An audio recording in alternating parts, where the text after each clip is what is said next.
You remember all those thousands of times you've been told hit out in front? Yeah. Were you? Oh my God, I'm actually hitting out in front. Were you trying to hit out in front? No, I was trying to do the thing. It's like magic, yeah. So, because the core is the most important part, which we just identified, key phase of the swing number one is just to prepare the body in a position where the core can do a lot of work. So what that essentially means is turn to the side. If the body doesn't get loaded in the first place, then it can't do work going forwards. So I like this clip because Caroline has a logo on her pants and also on her shirt. So both those logos right now are facing directly at the camera. And I want you to notice as she starts to move and prepare for the ball, watch the one on her hip especially, but also her chest, how they initiate the swing. I want you to look at her arm and her hand relative to her body. I want you to notice how her arm and her hand are not moving independent of her body. Her body is leading the effort towards contact, and her arm and her racket are just kind of following behind what her body is doing. So the body is primary and the arm is very, very secondary. Does that make sense? Yes, it's like almost like her chest is moving, yeah, and her arms just go along with it. Yep. Yeah. But it's important to watch the logo on her hip too. Look at how right now it's in the shade, yeah, and it comes forwards into the light. Are you familiar with the term kinetic chain? There's different links in the body, and there's a flow of energy that's most efficient. And kinetic chain, basically, the kind of theory of the kinetic chain is essentially that energy should flow from the ground on up through the body. So if you just focus on your chest, then you break the link between your core and your hips. And the hips and the legs are connected to the ground, which is a tremendous amount of force that we can drive from and drive through and kind of propel that energy up through the body if we're connected to the ground and we use that force. That's why I point out the hip, because if all you look at is the chest, you kind of miss what's happening with her lower body, and it's really her lower body flowing up. The energy is flowing up through her lower body to her upper body is actually, in reality, what's happening. So by the time she makes contact, we can't see either of the logos anymore. They've disappeared. They began facing towards the camera, and by contact, they're facing towards her target. And her arm is really very close to the same position that it was in back here. So her hips and her chest have led the way and provided all the power, and so her arm is really just kind of along for the ride. And that's kind of the basis of a good tennis swing. So the follow-through is really just a byproduct. It's a response. It's a smooth, like natural deceleration of all the energy that she threw into contact.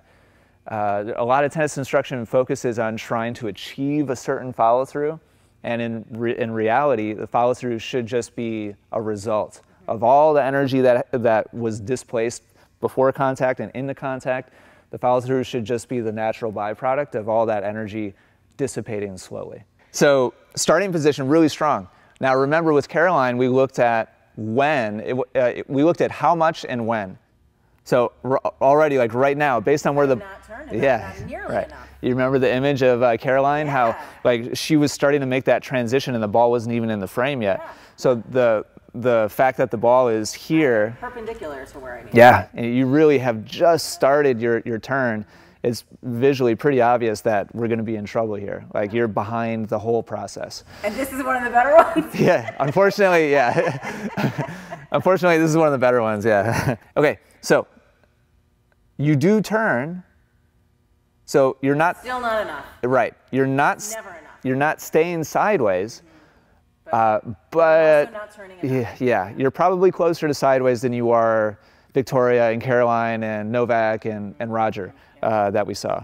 So what does that mean has to do the work? My arm. Yep. And so that's why we have follow-throughs like this. Yeah. Like, it's very obvious at this speed that your arm is doing the hitting.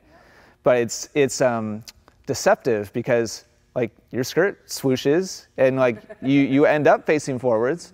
So, like, you are turning, but when is the bulk of the turning happening? Afterward. Right. The ball's gone. Like, at this point, It doesn't matter what you do. It doesn't matter if you follow through correctly or not. It doesn't matter if you turn your body at this point. The ball has already left the strings, and so there's nothing you can do to change the flight of the ball at this point. But most of your turning happens after the ball is already gone. So we're going to begin in that sideways position you were in. After you identified it was a forehand, you did a good job getting to that sideways position. So from here, we're going to hit 3 different positions. This is position 1, is just preparation. Position 2, I'm actually going to help you by holding your racket, and you're going to turn your hips and your shoulders forwards without your racket moving forwards. Yep. Yeah, exactly. So you're probably going to feel a stretch, maybe your shoulder, maybe your back, maybe you're like the side of your body. It's different for everybody.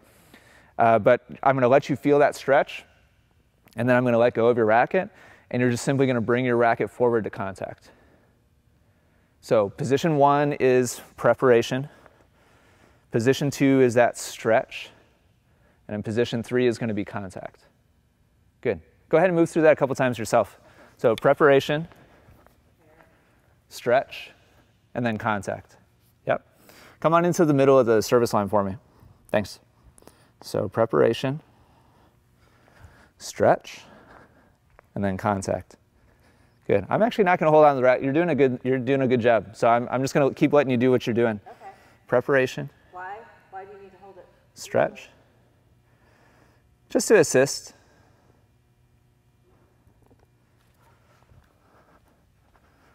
I'll do it once or twice just because you're curious.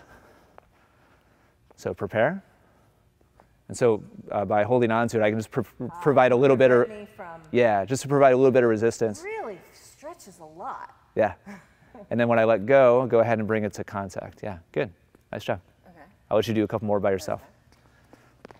Preparation, stretch, and then contact. Good. Keep going. You're doing a nice job pausing for a second or two at each position. That's important so that you can mentally just kind of take inventory of where your body is in space. So here's your preparation. That's the stretch right there. Mm-hmm. And then here's contact.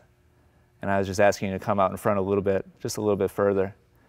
So notice this position here. Where are your shoulders facing? Where are your hips facing? Everything's facing front. Check this out. That's strikingly similar, isn't it? Victoria has a little bit more bend in her arm. Mm-hmm. But aside from that, the two of you are super, super similar. Now this, you were asking about the stretch. In reality, Pamela, this is actually an exaggerated position. If we look at Victoria here, it's actually in the ballpark, but her arm comes along a little bit sooner in the process.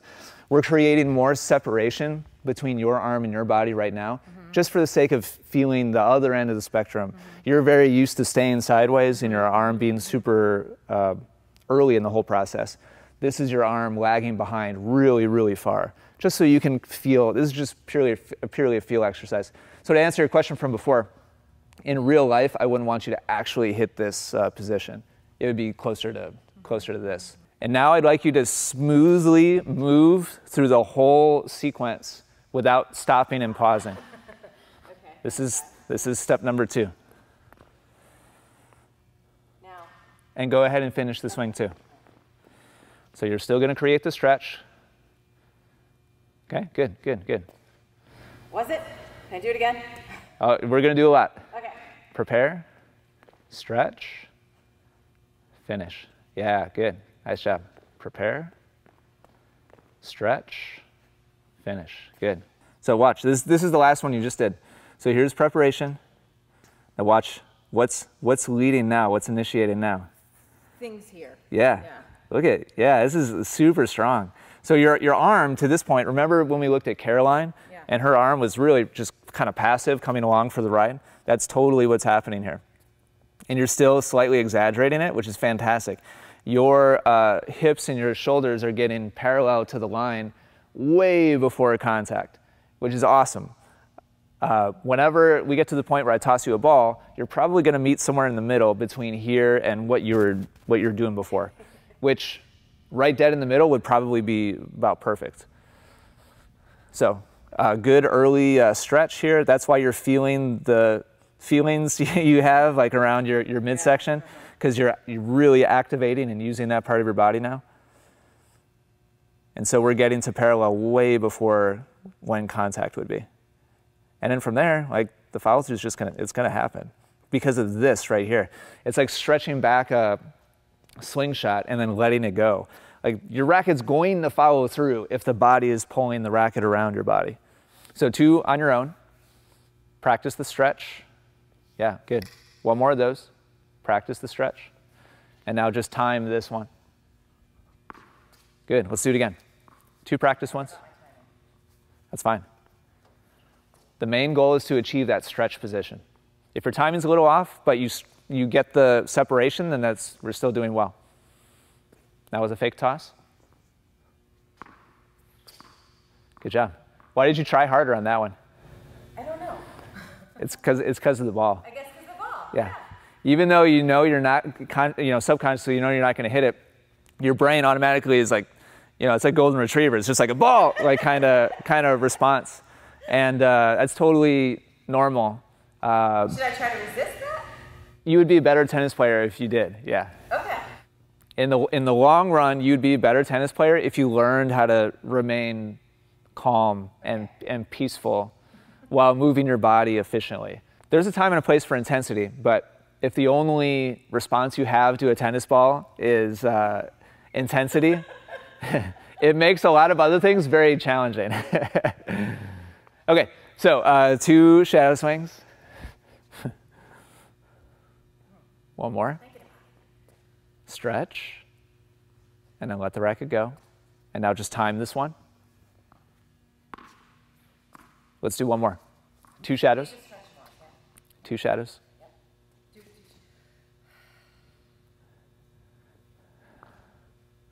Good job. 1 more. And now time this one. Okay, good. All right, let's take a look. You're continuing to exaggerate the shadows, which is great. Like, I love that you're continuing to stretch a lot. So you're getting a parallel well before the ball would actually be there. Now here's one where the ball is actually in the picture. And let's see how much stretch there is. Do you see how your arm is starting to move independent of your body here? Is that good or bad?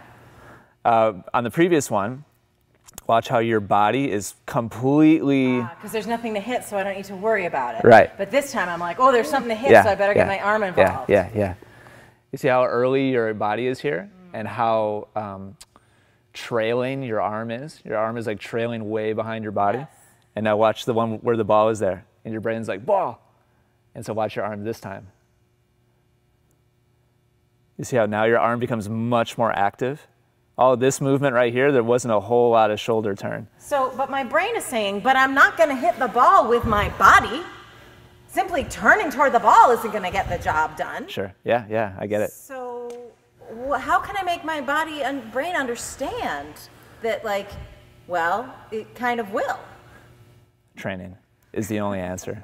Now, I want to show you that one compared to where we started. But look at, like, your shoulders. It's a world of difference. Yes. It's a world of difference. I mean, especially with the hips. The hips are completely different.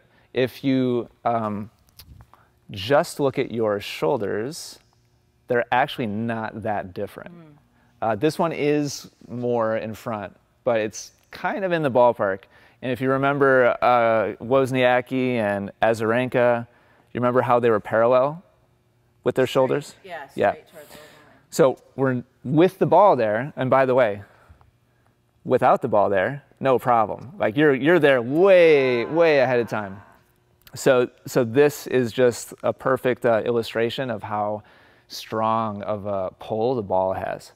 The ball has tremendous influence over our minds and our bodies. You're not even hitting it. But look at that. Look at that position. Yeah. So the one on the left is no ball. The one on the right is 5 seconds later with a ball that you didn't have to hit.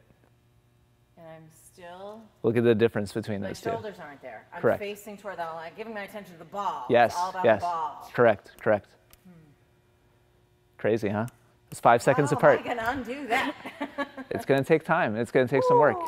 But this is your task. All right, now we're going to do a shadow swing, then a fake toss, and then we're going to hit the third one. All right, so shadow swing first. Just focus on the stretch. Now see if you can do the same movement with a fake toss. Better. Now see if you can do the same movement with a hit. Oh yeah, okay, good. Now we're talking. And we're going to stop here just to make sure we get to the other strokes. But what can you explain to me? Like mentally, you did something different there than we did before. Only thought about doing what we were working on. Not think about returning that ball in any sort of meaningful way. Nice. You remember one of the first principles I laid out? We were talking about kind of key. Singular focus. Yeah, right. Here's the shadow, real early to parallel. Nice job. Here's the fake. This was much, much, much better. Look at this is with the ball. Now you're actually. But I look like I probably wouldn't have hit that ball. That's okay. Like we'll take it. And what you're really kind of doing here is being like, I don't care about you, ball. Like I'm just going to make sure, and that's required sometimes just to do the right thing at all. So the fact that you made that conscious effort to tell yourself, no, I'm going to move this way, ball be like I'm just going to make sure that I do it correctly. That's a key thing you need to do when you go home. Okay. Now, here's the one that we should be most curious about. How do you think you did on the hit? I don't know. I genuinely have no sense of it. Oh, wow, look at that. Okay, I get it. You've never. How am I doing? You've never hit a forehand like this in your life, I promise you. So look at the line, look at your shoulders. Oh, my shoulders are straight. Yeah, this is a completely different thing. Yeah, I see where my arm is. My arm is so. You remember all those thousands of times you've been told hit out in front? Yeah. Were you? Oh my God, I'm actually hitting out in front. Were you trying to hit out in front? No, I was trying to do the thing. It's like magic, yeah. You've got 3 feet of space in between your racket and your body. This one, Holy you never could have had more than 3 inches of space between your racket and your body before. Wow, look at that. That's satisfying, isn't it? Yeah. How am I Can you do it? create that? Yes, I can. Clearly. You absolutely With the can right do it. guidance. Yeah. And so now when you go home, it's just it's a matter of following these steps. And ideally, ignoring all the eye rolls and putting up the iPad so that you can check yourself. Because if I had not shown you this, you probably wouldn't have believed that you got to that. At the very least, you wouldn't have known. I didn't know. Yeah. I didn't know. I was like, was that right? Did I do it? Was it good? Yeah. Yeah. So you're going to have to verify for yourself. Otherwise, you're just guessing. Yes. And you could potentially go down any number of paths Right. if you allow yourself to keep doing many, many repetitions of something other than this. Yeah.